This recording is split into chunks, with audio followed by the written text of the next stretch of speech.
Hello. So today I thought we'll talk a little about the writing process. Now, every writer will obviously have their own way of writing a story.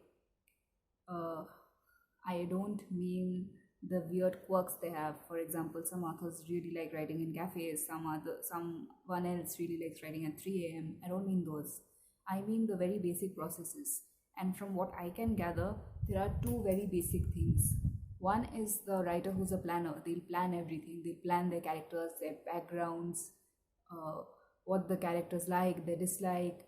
They will know things about the characters that will probably not make it to the final draft of the book, but they will have that information because it obviously helps create a better character. The other one is the one who's going to sit down and start writing from once upon a time, and the story will just flow. And I am so jealous of those people because I can't do that. Now, coming back to the basic structure of any story, a novel or even a short story, it is always the beginning, the middle, and the end. So, the beginning is called the first line of your story, is called the hook. It is called the hook because it is meant to hook your readers. So, you have to find a very, very strong opening. Now, you don't really need to begin your story from the beginning and continue on till the end. You can start your story at any time you want. You can do the back and forth. You can start your story bang in the middle of it and then go back and forth to explain it. And for that, you obviously need to plan your story, otherwise, it will not make sense to others. It might make sense to you, but it is also possible that you will get lost. So, what this thing is called plot mapping. So, you have all your characters, you know your story, you know what is going to happen.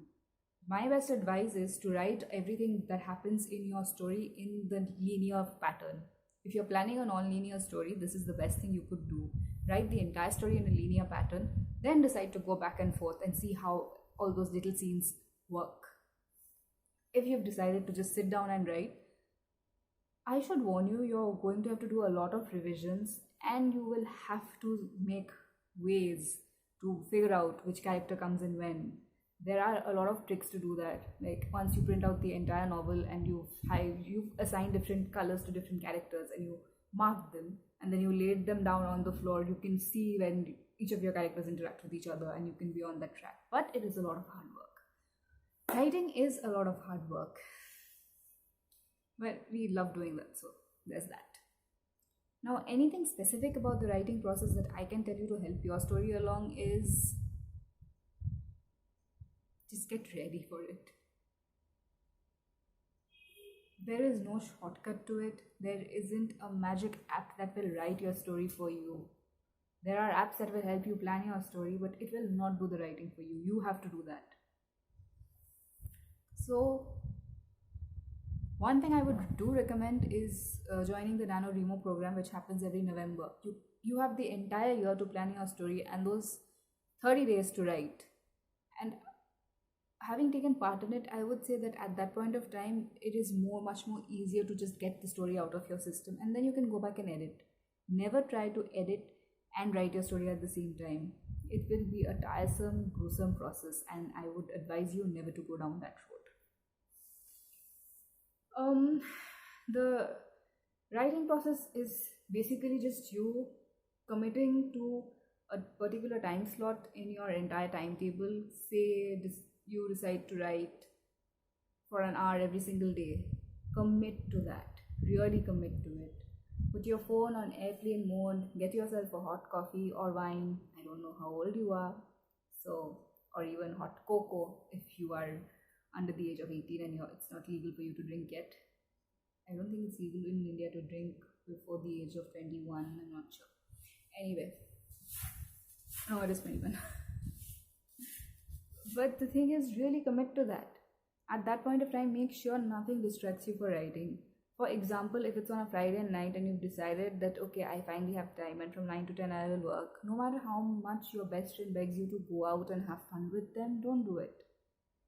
If you had to write a paper or if you had to submit an assignment, you wouldn't give that up, would you? The first thing that every single writer undertaking the writing process needs to do is take writing seriously. It is your job to write a novel. Tell yourself that. It is your job to write. You owe the world stories. Remember this and it becomes easier.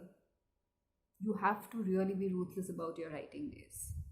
So no matter what your writing process is, whether you plan everything ahead or whether you just wing it, you have to make sure you have the time to do that. And that is the best advice I can offer you today.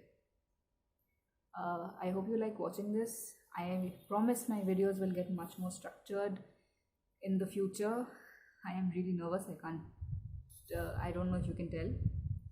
But this has been fun and I promise to give you more solid advice. I know it's a little jumbled up right now, but I promise to get better. Thanks for watching. Please subscribe. Bye.